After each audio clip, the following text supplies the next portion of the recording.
Olu lusasazo ngqo lweendaba kumagumbi ethu osasazo iStudio 9 kwikomkhulu le-SABC eAuckland Park nazo eziphambili.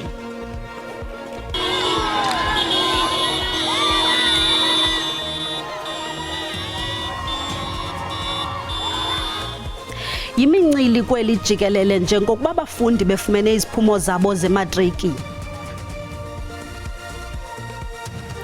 Ifunyenwe imizimba elithoba ngosuku lokuqala kwinkqubo karhulumente yokuhlangula bombi mgodini abavaleleke emathunji nomhlaba kumgodi waseStilfontein eMntla Ntshona.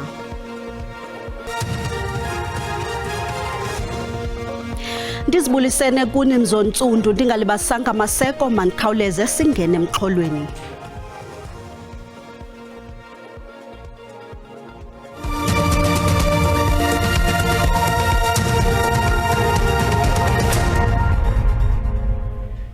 Inkulumbuso yephondo leMpuma Koloni uOscar Mabuyane nomphathiswa wezemfundo kwiphondo uFundile Gade babhengeze iziphumo zematriki zonyaka ka-2024. Eliphondo liphucule umgangatho nkalo zonke ukanti ngoku siqhagamshelana nentatheli yethu uSidima Mfeku neSemonti nalapho kubhengezwe khona ezi ziphumo. Sidima, siyakwamkela. Iyancomeka impumelelo yeliphondo njengoko ibonakalisa ukuphucuka unyaka nonyaka. Kutshanje ingaba umphathiswa ukhankanye unobangela wale mpumelelo.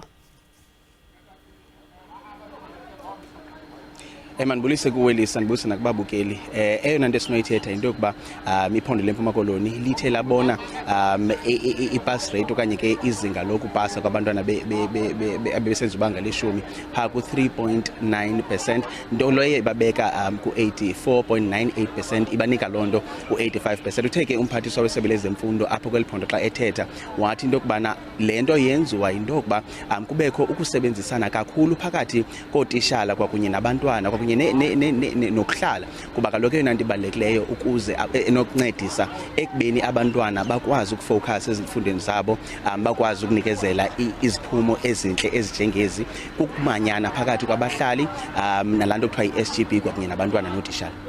Ingaba lukhona uncedo mhlawumbi olufunyenwe zizikolo kwimibutho yabucala?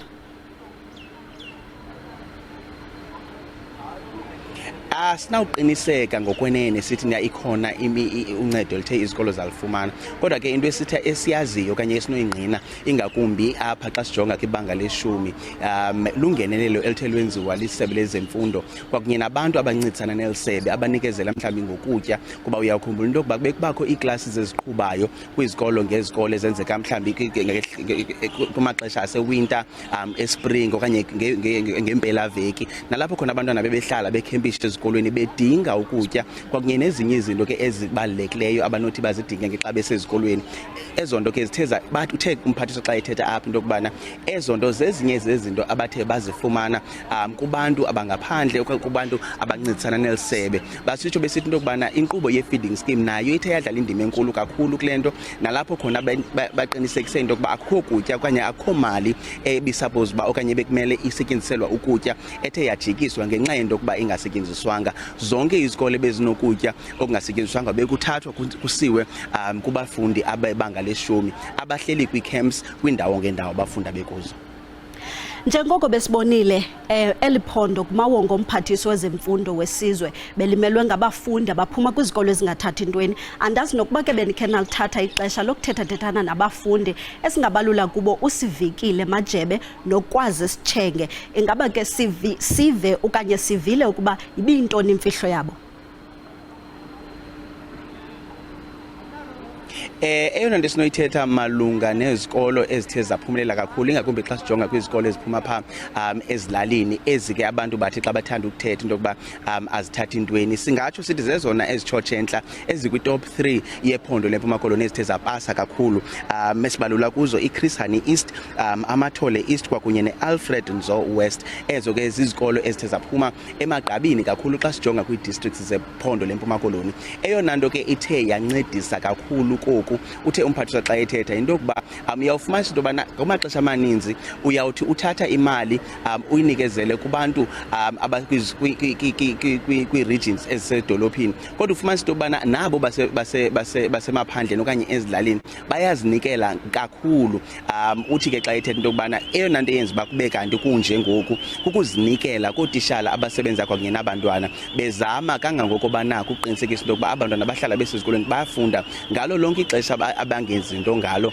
Uyawukhumbula into yokuba ke ezi camps ziqale kakhulu kwezangingqi emaphandleni nalapho khona besibona abantwana abakwingingqi zakoomamthatha Lady Frey besiya ezikolweni ngee-weekends besiya nangee-public holidays. Loo nto leyo ke yeyona nto ekuthiwa ithe yasinika ezi ziphumo sinazo ngeli xesha. Sibambe ngazo zibini ke phaa kwintatheli yethu uSidima Mfeku sithetha naye eseMonti eMpuma Koloni. Njengoko iziphumo ezisemagqabini zabafundi bematric bango-2024 sele zithendi, esinye sesikolo zamabanga phezulu saseSoweto iFort siphumelele ngomyinge ka-100%. Abafundi bematric bebezimvuze luvuyo kusasa nje beyokuthathwa amaxwebhu wabo westatement kwesi sikolo lokugama basemagunyeni bevakalise ibhongo njengoko izikolo zaselokishini zivame ukujongelwa phantsi.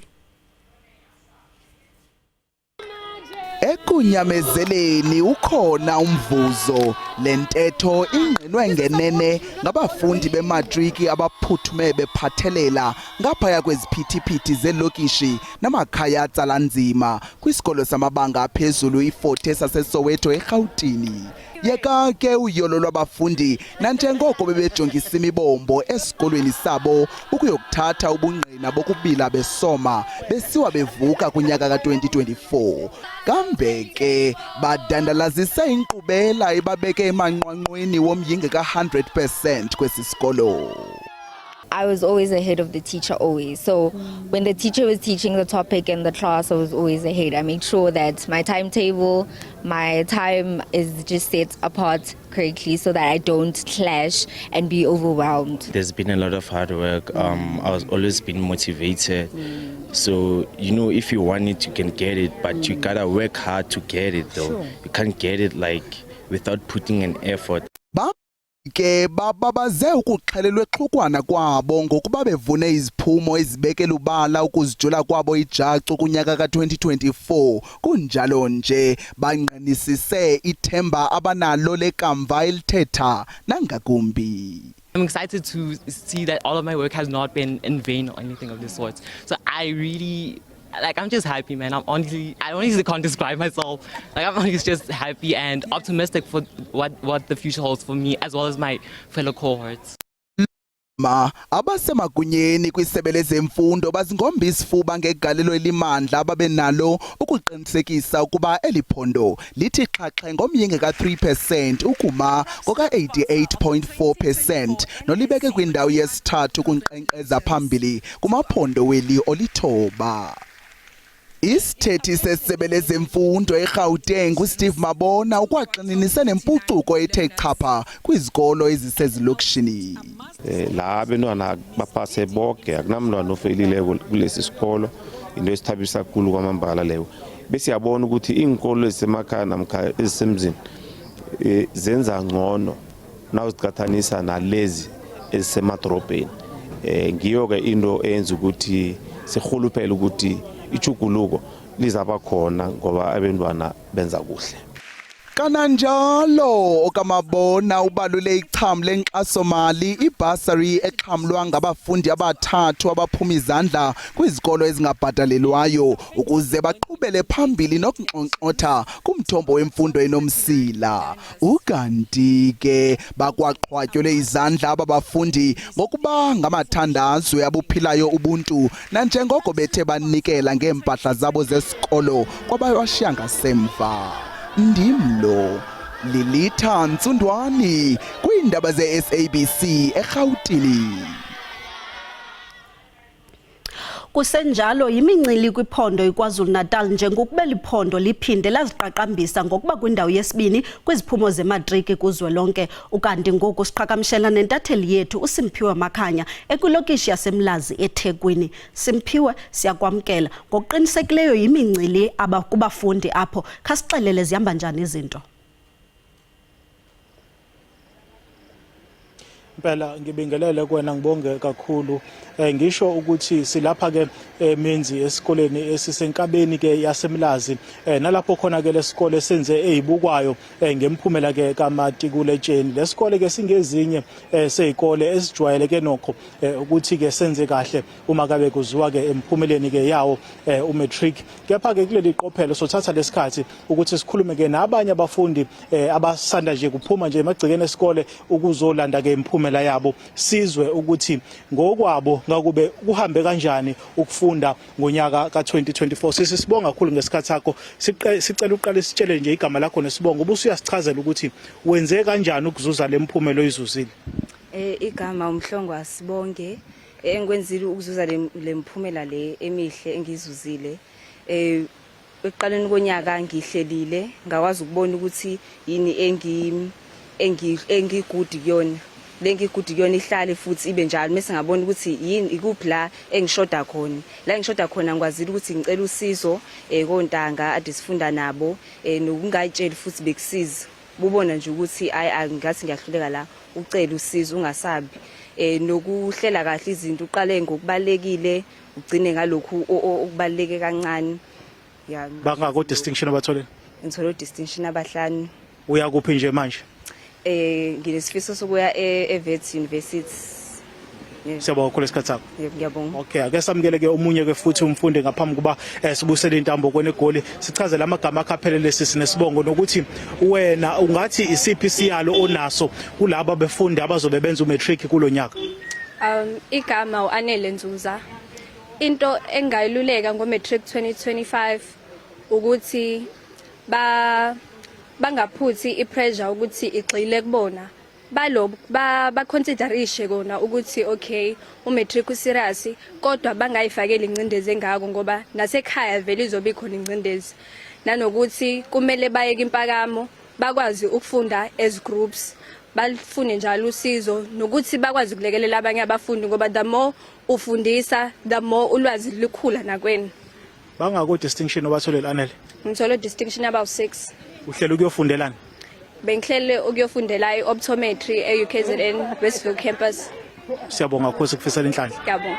Okay.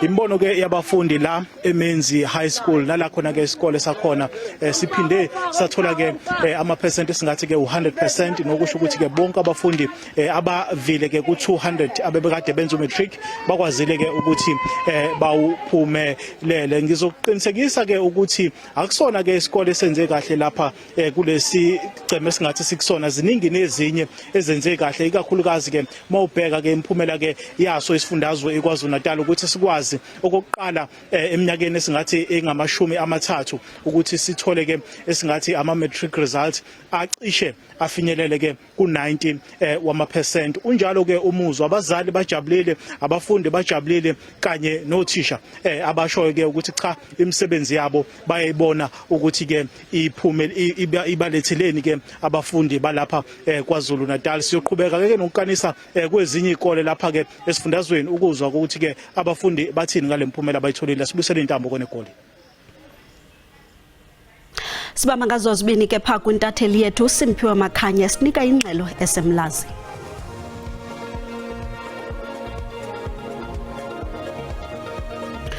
Masikhawuleze ke ukumbukeli emakhaya sithi che evenkileni saphinde sibuye kungekudala.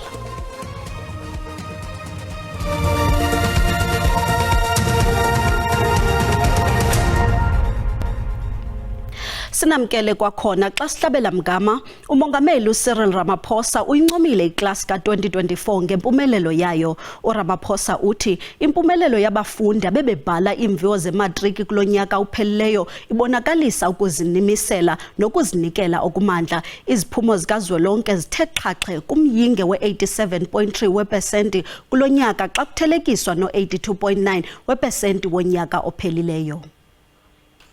These results reinforce our resolute development of our nation's most valuable resource, our young people. They also provide proof that we are undoing apartheid's planned legacy of intergenerational indignity, disadvantage, and poverty for the majority of South Africans. Of the class of 2024 are a proud contribution to and evidence of our progress as a nation during the 30 years of our freedom and democracy. Kufunyanwe imizimba elithoba izolo ngosuku lokuqala lwenkqubo karhulumente yokuhlangula abombi mgodini abebevaleleke emathumbini omhlaba kumgodi waseStilfontein eMntla-Ntshona. Kukwahlangulwe nabanye abombi mgodini bephila abangama-26 kule nkqubo yohlangulo.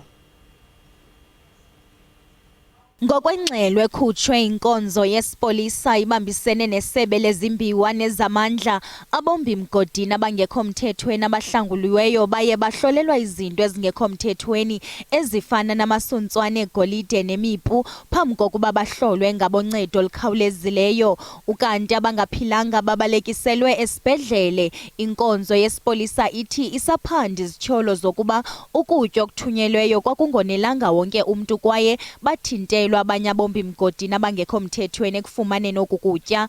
Iinkqubo zohlangulo kulo mgodi ziyaqhuba nanamhlanje kwaye kulindeleke ukuba le nkqubo yohlangulo ithathe iintsuku ezili-16. Kudutyulwa kwabulawa unogada weteksi ngelixa abanye bonzakele kwisiganeko sodubulana phakathi kwamaqela akhuphisanayo oonoteksi eNyanga eKapa. Umkomishinala wamapolisa eNtshona Koloni uNjengele Thembisile Phathekile uthi amapolisa athimbe oombayimbayi bemipu 13 kunye nemikhono yekati 7. Unjengele Phathekile uthi abakwantsasana bakunqakule badidimbele eziseleni oonogada abali-19 abaza kujika-jika ngemibuzo ngokuphathelene nesi siganeko. What we are doing, we've called Priscilla, who's regulating the regulator, security regulator. They are on the scene with our crime scene experts and looking at their part and the compliance part. And these security commands are both from KZN, Pine Town, we were told.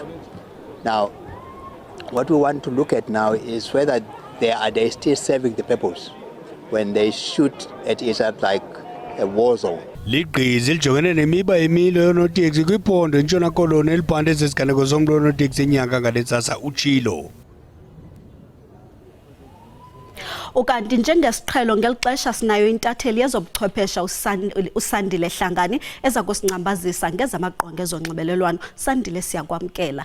Ingaba yintoni ezitrendayo namhlanje? Inkosi kakhulu, masibulise napha ekhaya kuba abukeli bakho. Into ezihamba phambili ku-social media okanye kwi-trends zethu namhlanje zimetric, njengoba siyazi abantu abaninzi especially abazali bavuyisana nabantwana babo nootishara abantwana bebetitsha kunyaka ophelileyo. Kodwa i-trend eyanditsala umdla i-trend ethi lisa after matric. Ngamanye amagama sizawuzicelebrate ezi matric results, but i-reality okanye into esizawujongana nayo engumcelimngeni kukuba abantwana bazawuqesheka njani, phi beqeshwa ngubani, okanye okwesibini bazawufunda kweziphi izikolo.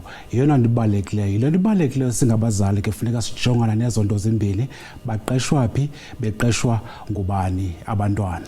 Izinto ke ezenzekayo okanye sithathe sibeke kwinto ethi kukho le nto kuthiwa yi-skills mismatch. Ngamanye amagama abantwana bahamba baye ezi-universities okanye nakweziphi na izikolo zemfundo ephakamileyo bayokwenza ii-degree ezingekho in demand nge-English. Ii-companies ke zijongane ne-students okanye ii-learners ezifika kwezi zikolo zenze ezona skills zikwi-demand. Yile nto ke ubona abantwana abaninzi aba-unemployed bangaqesheki namhlanje. Umzekelo omhle siwubonileyo kunyaka ophelileyo towards the end, ngoogqirha aba-unemployed abakhalaza kurhulumente ngongaqesheki kwabo. Yile nto ke sithi kubalulekile abantwana ukuthi benze i-research, bajonge ukuthi zeziphi izikills ezifunwa zezi companies. Ezi companies ke zifuna izikills ubukhulu becala bazazifumana e-UCT okanye e-University of Johannesburg ezifana ne-programming, blockchain, data analysis, cloud computing, into ezifana ne-cyber security ne-artificial intelligence. Zizikills ekufuneka bahambe bayozikhangela kwezi zikolo besizikhankanya. Ngenxa yexesha ke Lisa kuzawubaleka ukuthi bandilandele ku-social media platforms zam apho ndibacacisela kangcono ukuthi zeziphi izikolo ikwazeziphi izikills. Umfanekiso wevideo ophambili ngophi? Umfanekiso wevideo phambili ke kulapho ke kumane kuphuma lento sithi zi-highlights zabantwana abona bantwana bathe ke bafumana imarks eziphezulu kakhulu. Zininzi ke izivideo zabantwana ezitrendayo kwi-social media ukuquka i-Eastern Cape okanye ke ngakumbi amaphondo ebengenzanga kakuhle kunyaka ka-2023. So abantu abaninzi ke bakhupha ezo videos apho babonakalisa khona ukuthi amaphondo afanele Eastern Cape noko kulonyaka zithe i-matrix results zabo zathanda ukuqaqamba. Sibambe ngazo sibini kuSandile, inkosi kakhulu. Intandane yesprinter soMzantsi Afrika esisenzele indumasi kumanqwanqwa ehlabathi uBayanda Walaza uphinde wenza iziqwenga kwelityeli kwiziphumo zematric uphumelele magqabini konke oku ngonyaka aphumelele ngawo imbasa yesilivere kwi-Olimpiki ye-Junior World Champion. I think everyone who's doing matric was nervous because I even saw the post people were posting like, yeah, it was nervous. I also felt it, I had that thing of I passed, But when we're counting down to open this thing, it feels different. It was truly scary.